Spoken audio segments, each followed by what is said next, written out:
التی کانوا علیہا، ان کے قبلے سے کہ جس پر یہ تھے، قل کہہ دیجئے میرے محبوب، للہ المشرق والمغرب، مشرق اور مغرب اللہ ہی کا ہے، یہدی من یشاء الی صراط مستقیم، اللہ ہدایت دیتا ہے جسے چاہے سیدھے راستے کی طرف۔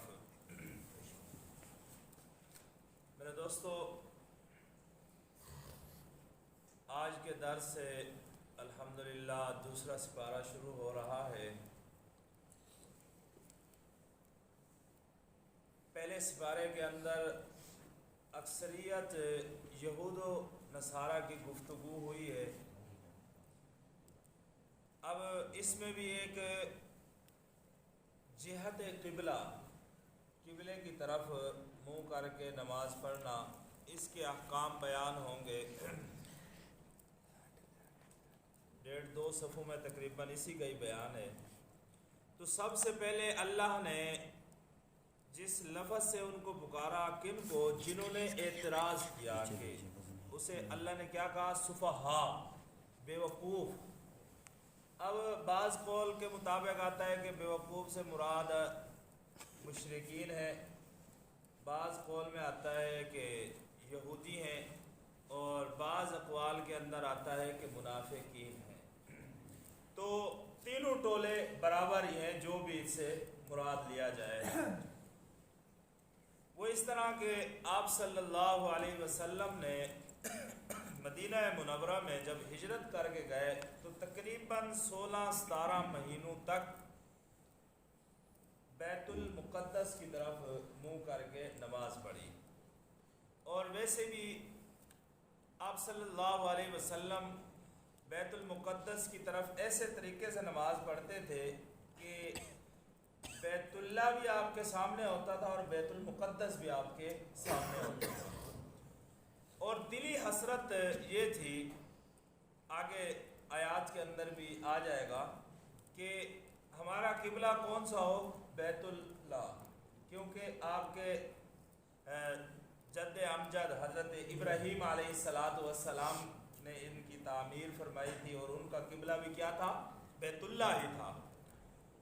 سب سے پہلے جب اللہ نے حضرت آدم علیہ السلام کا وجود بنایا، تو وجود بنانے کے بعد جب جنت سے دنیا میں بھیجے گئے، دنیا میں تو بھیجنا تھا، خلیفہ جو بنایا ہے، تو دنیا میں بھیجنے سے پہلے اللہ نے فرشتوں کو بھیج کر بیت اللہ کی بنیاد رکھوا دی تھی۔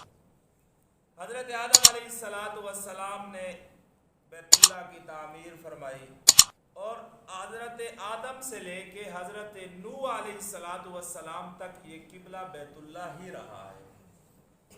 حضرت نوح علیہ السلام کی بد دعا سے جب طوفان نوح آیا ہے، تو اس وقت کیونکہ چند لوگوں کے سوا سارے مخلوق کیا ہو گئی تھی؟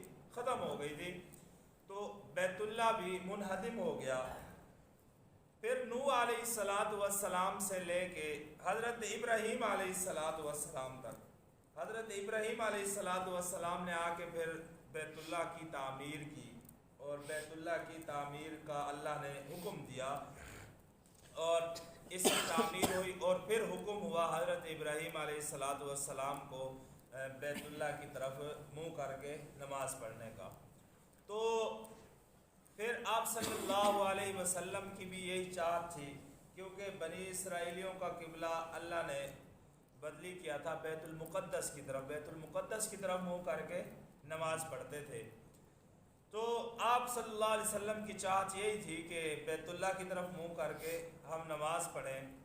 تو ظاہر سی بات ہے، جب بیت اللہ تحویل قبلہ کا حکم ہوا، تو ایک منافقین ہوں یا یہودی ہوں، جو بھی فرقہ ہو، تو انہیں ایک اعتراض مل گیا اٹھانے کے لیے، کہ باتیں بنانے کے لیے ان کو کوئی بات ایسے سمجھ لو مل گئی۔ تو اس پر اللہ نے جواب دیا کہ بھئی اللہ کسی ایک جہت کا پابند نہیں ہے۔ میں نے پہلے آپ کو بتایا ہے، صرف وجہ یہ ہے کہ ایک اجتماعی جو عبادت ہے، انفرادی تو اب روزے کا حکم ہے کہ روزہ آپ بیت اللہ کی طرف منہ کر کے رکھیں، یا افطاری آپ بیت اللہ کی طرف منہ کر کے کریں، یا زکوٰۃ آپ دیں تو بیت اللہ کی طرف منہ کریں، صدقہ دیں تو نہیں ہے نا، انفرادی عبادت ہے، کسی طرف بھی منہ ہو۔ لیکن جو اجتماعی عبادت ہے جیسے نماز ہو گئی یا حج عمرہ وغیرہ ہو گیا، تو یہ جو اجتماعی عبادات ہیں ان کے اندر یہ ہے کہ جب اجتماعی عبادت ہو تو اللہ جس ایک جہت کو مقرر کر دیں تو پھر سارے لوگ اسی جہت کی طرف منہ کر کے عبادت کریں۔ ہر طرف اگر موجود تو ہے، اللہ خود کہہ رہے قل للہ المشرق والمغرب، کہ اللہ یہ نہیں کہ صرف مشرق اور مغرب میں موجود ہے، اللہ تو ہر جگہ میں موجود ہے۔ تو اجتماعی عبادت میں صرف یہ فائدہ ہے کہ جتنے بھی لوگ ہیں سب کا منہ ایک ہی طرف ہو اجتماعی طور پر۔ اب اگر اللہ حکم دیتا بھی جو جس طرف منہ کر کے نماز پڑھے، مخصوص اللہ کی عبادت ہے سجدہ، اب بیت اللہ ہمارے لیے عبادت گاہ نہیں ہے کہ ہم اس کو سجدہ کریں، یہ صرف ایک اللہ کا حکم ہے، اللہ نے ایک جہت مقرر کی ہے، ہمارا سجدہ اللہ کی دربار میں ہوتا ہے، صرف وہ جو ایک جہت مقرر کی ہے اللہ نے، صرف وہ منہ ہمارا اس جہت کی طرف ہوتا ہے، وہ بھی اللہ کے حکم کی وجہ سے۔ اگر اللہ ہمیں منع کر دیتے، یعنی کہ بیت المقدس کی طرف منہ کر کے نماز پڑھنے کا حکم ہوتا تو وہ بھی ایک جہت تھی، تو یہ ایک جہت ہے۔ تو اب اللہ نے اجتماعی عبادت کو ایک صحیح طریقے سے منعقد رکھنے کے لیے، نہیں تو مسجد کے اندر کچھ لوگوں کا منہ اس طرف ہوتا، فرض نماز میں چلو ایک طرف ہوتا، سنتوں میں کسی کا منہ اس طرف ہوتا، کسی کا منہ اس طرف ہوتا، تو ہر جگہ اللہ موجود ہے۔ لیکن اب یہ ہے کہ جب ایک سمت موجود ہے تو جتنے بھی مسلمان ہیں دنیا کے وہ سارے ایک ہی سمت کی طرف منہ کر کے اللہ کی عبادت کرتے ہیں۔ اور پھر اس کے بعد یہ اس وجہ سے اجتماعی عبادت کی وجہ سے اللہ نے اس کو مقرر کیا، تو ان کو یہ ایک اعتراض مل گیا کہ جب آپ صلی اللہ علیہ وسلم کو اللہ نے حکم دیا کہ بیت اللہ کی طرف منہ کر کے نماز پڑھنے کا، تو انہوں نے یہ اعتراض اٹھایا کہ بھئی یہ کیسا دین ہے کہ جس کے اندر ان کا قبلہ بھی ایک نہیں ٹھہر رہا، بھئی کبھی یہ بیت اللہ مقدس کی طرف منہ کر کے نماز پڑھ رہے ہوتے ہیں اور کبھی بیت اللہ کی طرف، کبھی بیت المقدس کی طرف، تو یہ ان کا کیسا دین ہے کہ یہ جو گھماتے رہتے ہیں اپنے قبلے کو۔ تو اس پر اللہ نے ان کو جواب دیا کہ قل للہ المشرق والمغرب، کہ اللہ ہی کا ہے مشرق بھی اور مغرب بھی، اللہ جس طرف چاہے اپنے بندوں کو حکم کر دے، کوئی بندہ یہ نہیں کہہ سکتا کہ اللہ نے ہمیں اس طرف منہ کرنے کا حکم کیوں دیا ہے۔ ویسے بھی یعنی کہ یہودیوں کو جو تین چیزوں سے مسلمانوں سے سب سے بڑا حسد، سب سے پہلے نمبر پر عبادت کا جو دن تھا جو اللہ نے عطا کیا تھا تمام امتوں کو، ہفتے کا دن، اور یہودیوں نے ہفتے کے دن کو چنا جو ایک دن اللہ نے مقرر کیا تھا، اور نصرانیوں نے اتوار کے دن کو چنا، اور اللہ کے ہاں سب سے زیادہ جو اہمیت والا دن تھا وہ جمعے والا دن تھا جو اللہ نے اس امت کو عطا کیا۔ یہ اس امت کی خصوصیات ہے۔ اور دوسرے نمبر پر کہ جو بیت اللہ کی طرف منہ کر کے نماز پڑھنا، یہ اللہ نے اس امت کو یعنی کہ تحفے کے طور پر سمجھ لو، اللہ نے یہ بیت اللہ کی طرف منہ کر کے نماز کرنا یہ بھی اس امت کو اللہ نے عطا کیا ہے۔ اور تیسرے نمبر پر جو ہم نماز پڑھتے ہیں الحمد کے بعد جو آمین کہتے ہیں، یہ آمین بھی اللہ نے اس امت کو عطا کی ہے۔ تو ان بڑی تین چیزوں کی وجہ سے یہودی کیا کرتے تھے؟ حسد تھا ان تین چیزوں کی وجہ سے، حالانکہ ٹھکراتے یہ نعمتوں کو خود تھے، ٹھکراتے یہ لوگ خود تھے، لیکن حسد ان کو پھر بھی اسی چیز پر تھا کیونکہ یہ اعزاز اللہ نے اس امت کو عطا کیا ہے۔